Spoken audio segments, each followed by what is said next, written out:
Stage is set for what could be the most exciting running of the Preakness in many, many years. It's a big field that includes both the Derby winner and the highly anticipated filly, Rachel Alexandra. But of course, there's a whole new concern now about the future of the Preakness. Tonight, I-Team lead investigative reporter Jayne Miller unravels the perfect storm that's created such a dark cloud.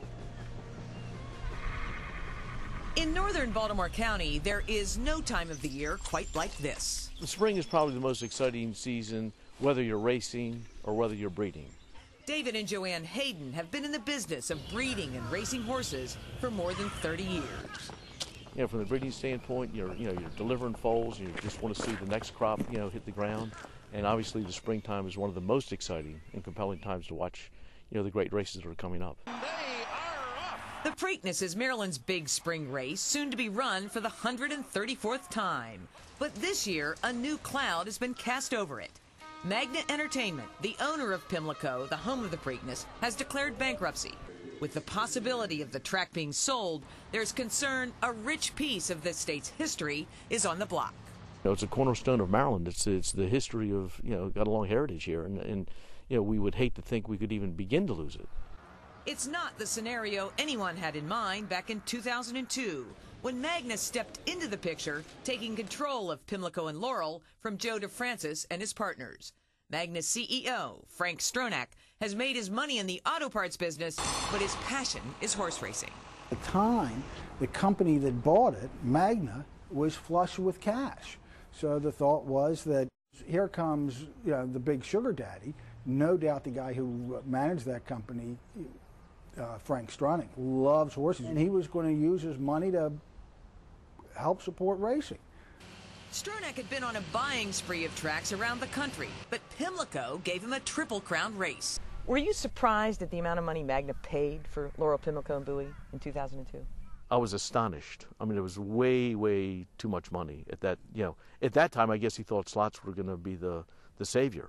Stronach paid more than $50 million in cash to DeFrancis and his partners, took over $30 million in debt, and agreed to share with them profits from slot machine gambling down the road. Was it a sweetheart deal? Well, I wish it was a sweetheart deal. That'd be a better deal for me. But it wasn't. To call it a sweetheart deal would be grossly inaccurate.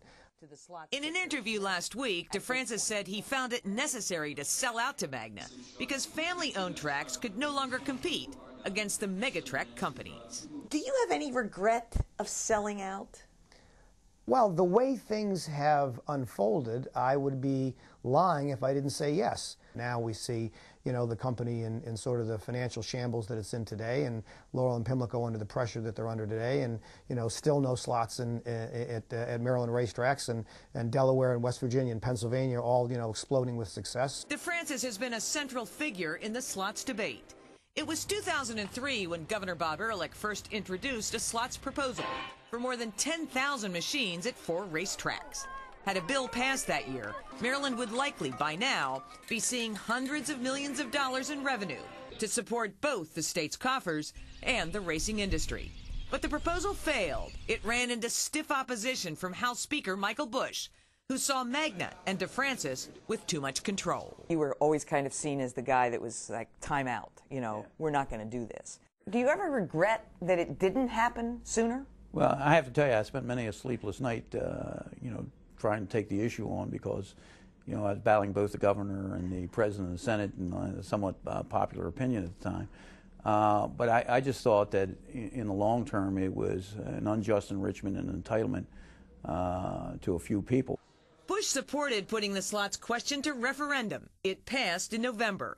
It gave Magna a chance to bid on a slots license earlier this year. It pumps millions into public schools and colleges every year. But after spending millions to advertise for slots, Magna's bid was rejected when it didn't pony up the cash as the bid required. Deep in debt, the company's bankruptcy filing came the following month. He gave away a lot of the future assets that they saw in slot machines to the previous owner. So when it came to them actually making a bid, it was not going to be very profitable for them. And their track record, quite candidly, from 2000 to 2009 hadn't been a very good one. Around the track, there is optimism about the future of the Preakness. Some of the money from slot machine gambling will go to the industry, which will sweeten the pot for the owner of Pimlico, whether it's Magna or someone else. The legislature passed an emergency law this year, giving the state more power to keep the Preakness here. And it's spring. My wife and I, trust me, the eternal optimist. Always the season of hope. For the 11 News I-Team, I'm Jayne Miller.